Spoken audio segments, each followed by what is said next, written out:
Lots in the news about the so-called hammer attack on Paul Pelosi in California. All the facts are coming out, so we don't know all the details. But the one thing I will tell you we do know is that the political rhetoric of the so-called right wing in America, the conservatives, the Trump supporters in America, are not the cause of all of this stuff. In fact, in 2019, in my book, First They Came for the Gun Owners, I wrote an entire chapter detailing how the left, it is the left in America that encourages political violence and not the right. Let me get through the facts when we get back.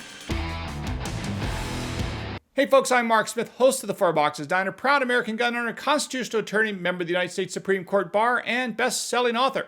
If you haven't subscribed to the Four Boxes Diner Second Amendment channel, please do so and show your love for the right to keep and bear arms. All right, folks, here's the story.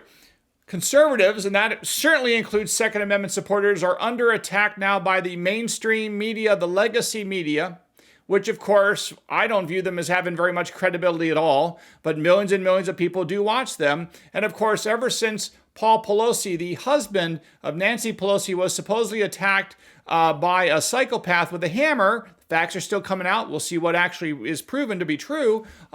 And this person's been charged, and I hope Paul Pelosi recovers from his injuries. But again, with that said, you see all sorts of heated political rhetoric about how conservatives and MAGA supporters and Donald Trump incited this kind of nonsense, as if somehow conservatives are responsible for every nut job that does nutty things in America. But I want to correct the record right here and right now, and I'm going to do it with just evidence that was true as of 2019. The reason why I'm going to talk about evidence that shows that the left in America, the Democrats in America, the left wing of Americans, the progressive in America, if anybody are responsible for political violence and not the right, is I want to talk about things that occurred before 2020, because some people have made the case that political violence in the United States, politically violent rhetoric, if you will, in the United States arose from the summer of 2020 with the George Floyd protests and riots all across America. But I want to show you with the evidence that actually that's not true, that the left engaged in all sorts of terribly violent, in my opinion, sort of violent rhetoric and extreme rhetoric against conservatives and Trump and Donald Trump and Trump supporters long before the summer of 2020 and long before anybody even knew the word COVID or the words George Floyd existed in America. So let's talk for a minute. So in my book, which I published in 2019 called First They Came for the Gun Owners, which of course talks about that they go for the gun owners first and then they're going to go for the rest of Americans, meaning they want to take away our rights first because, again, if you're not armed, right, if you don't have the right to arms, you are no longer a citizen, you become a subject and they can do anything they want to you because there's no way to resist. Let's talk about what's going on. In chapter 9 of my 2019 book, First They Came for the Gun Owners, I just want to break this down for you because I talk about how the left encourages political violence. And I specifically say that when I first started to write First They Came for the Gun Owners, I never anticipated having to write this chapter, chapter 9, because at the time I started writing First They Came for the Gun Owners, which lays out in detail the battle plan for the left in America to disarm Americans and why they want to do it, I never thought that violence would be on the agenda, but it turns out that that's what it was when I wrote about it in 2019. And it really all starts, as I see it, with a comment made by Hillary Clinton when she talked to CNN in October of 2018. Here is the quote from Hillary Clinton, certainly one of the leaders of the Democratic Party, if not the leader, even today. She writes, "You cannot be civil with a political party that wants to destroy what you stand for, what you care about. That's why I believe if we are fortunate, me and the Democrats, if we are fortunate enough to win back the House and or the Senate, that's when civility can start again." So basically Shane's saying that until the Democrats take over the House or the Senate or the White House, then it's perfectly fine in those first 2 years of Donald Trump to be uncivil, right? Because civility can come back after they're in control. Isn't that convenient? When I'm in charge and I can tell you what to do, then I'll be civil towards you. But not until. Until then, I'll be a bully and a jerk towards you because you're not doing exactly what I want you to do. That was Hillary Clinton's quote back in 2019, but it goes on and on and on. Do you remember this gem from Eric Holder, our former Attorney General of the United States, who, by the way, was held in contempt of court, as I recall, held in contempt of Congress, and with a criminal referral made by Congress to the Department of Justice, and I don't seem to recall him getting indicted or charged with contempt of Congress, let's say, like some other prominent Republicans have been. But set that aside. This is what Attorney Eric Holder said about Michelle Obama in giving advice in terms of how to behave toward Republicans. This is his quote, "It is time for us as Democrats to be as tough as they are," presumably Republicans, "to be as dedicated as they are, to be as committed as they are. Michelle Obama always says, when they go low, we go high. No, when they go low, we kick them." Okay, we kick them. That's the former Attorney General for Barack Obama, Eric Holder, says that when we Republicans go low, whatever that means, we, the Democrats, kick them. Okay, that sounds like political rhetoric that's somewhat violent to me. Kicking someone in the head or kicking someone at all sounds problematic, but that's just my opinion, right? But let's go on. Let's talk about Democratic Congresswoman Maxine Waters. Well, guess what she said? She remember she gave that speech about how people should treat Republicans in public, how they should treat Trump people and Trump supporters in public. This is a sitting congresswoman that's on TV all the time, Maxine Waters. This is what she said back then. "If you see anybody from that Trump cabinet, right? Trump cabinet in a restaurant, in a department store, at a gasoline station, you get out and you create a crowd. You push back on them, tell them they are not welcome anywhere, right? They are not welcome anywhere.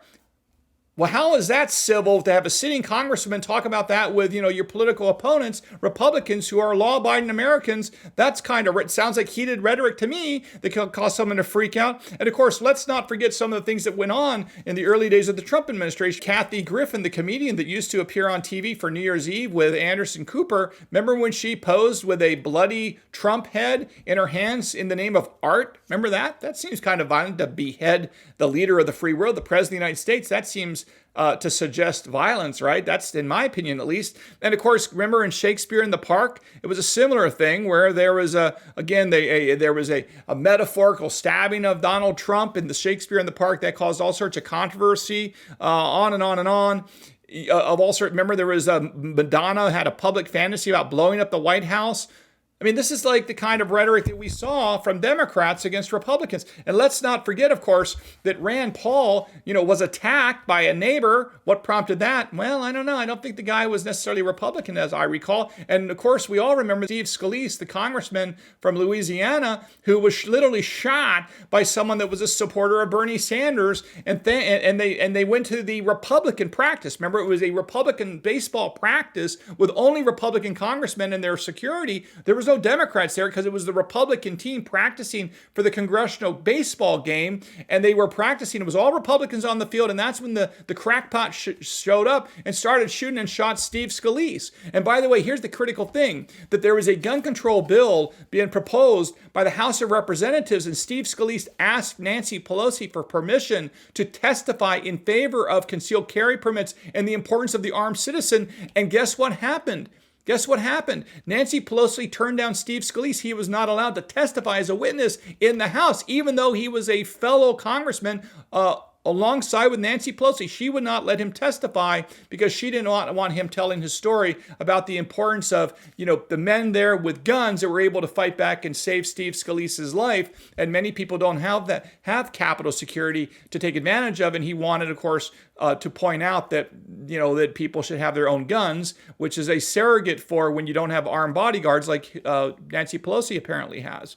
Okay, so let me just give you a quick list of some other examples. Remember, all of these things I'm talking about occurred before 2020. The reason why this is important is the left in America, in my opinion, was already talking about heated political rhetoric that could trigger violence, and they were suggesting that violence might be acceptable. That's my opinion. That's how I interpret some of the things that I'm reading here.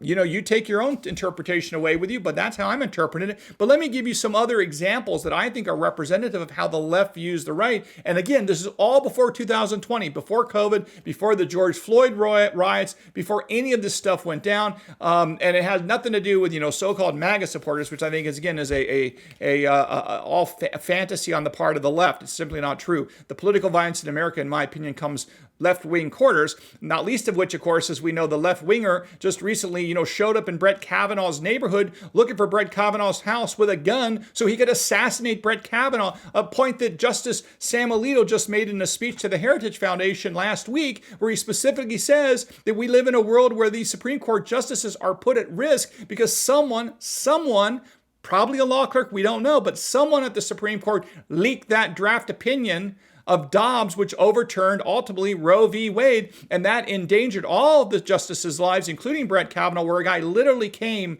into his neighborhood with guns looking to assassinate Brett Kavanaugh. And that is not motivated, I can assure you, by any Donald Trump supporter if you're trying to kill Brett Kavanaugh. That is absurd to suggest. But let's go through again. There's a few of these other examples, all of which occurred before 2020. I'm not even talking about the post-2020 stuff here of the left in America, talking about political violence toward the right. So here we go. Here's my list. And by the way, for those of you with my book, it's on page 175, a whole list of these. And I'm sure you can come up with many more on your own that have occurred in the last 2 years. And again, I'll put the citations to my book down below, but a former CNN host called for the eradication of Trump supporters. Eradication doesn't sound good to me. A bookstore owner threatened to call the police on a woman who was harassing former White House chief strategist Steve Bannon inside the store. Like, why can't Steve Bannon buy a book? He's allowed to buy a book in a bookstore without being harassed. You had protesters that descended on the home of Stephen Miller and harassed him on multiple occasions in restaurants. You had a police arrested a man who threatened to kill Senator Rand Paul in Kentucky and chop up his family with an axe. Chop up his family with an axe. What's up with that? We all know, of course, the senior NRA officials, without getting into the NRA details, we know that senior NRA officials had 24/7 security because of the threats to their home. I remember, I think Chris Cox, as I recall, used to have fake blood poured all over his home and his steps by people that didn't like what Chris Cox stood for in supporting the Second Amendment when he was with the NRA. I recall those stories here. On and again, the list goes on and on, not least of which is a man was arrested outside the office of Republican Congressman Lee Zeldin after threatening to kill Donald Trump supporters. So I gave you all these examples to give you an illustration that even back in 2019, when I wrote, First They Came for the Gun Owners, right? A major book laying out the anti-gun strategy. I had an entire chapter here pointing out that the left in America wants to bully the right in America, in my opinion. And that is a reason why they want to disarm us. They want to convert us from being citizens into subjects, because there's three critical things that make you a citizen. Three things that make you a citizen, going back even to the Greco-Roman times. And that is, you have the right to private property, meaning you can earn and own your stuff, and it belongs to you. It can't just be randomly stolen from you because you own it. That's private property rights. Number two, the right to vote, a right to say in your government and the direction of your country. You have to have that voice, that right to vote. So you have the right to property and the right to vote. And of course, last but not least, is the right to arm yourself, the right to bear arms. That is the third critical leg on the stool, as I see it, of freedom, of being a citizen, the right to property, the right to vote, and the right to bear arms. If you don't have these three things, then you're no longer a citizen, in my view. You now become a serf or a subject. Okay, I hope you learned a little bit something today about the pre-2020 heated, violent rhetoric and behavior on the part of the left toward the right and toward Trump supporters and toward Second Amendment advocates. As I see it, I hope you learned a little bit something about this, because there's a lot of heated rhetoric out there in light of this Paul Pelosi attack. So I want you to know this history that I just gave you in my book, First They Came for the Gun Owners. And again, if you haven't subscribed to the Four Boxes Diner Second Amendment channel, please do so. We'll see you again soon at the Four Boxes Diner. Orders up. Table 2A.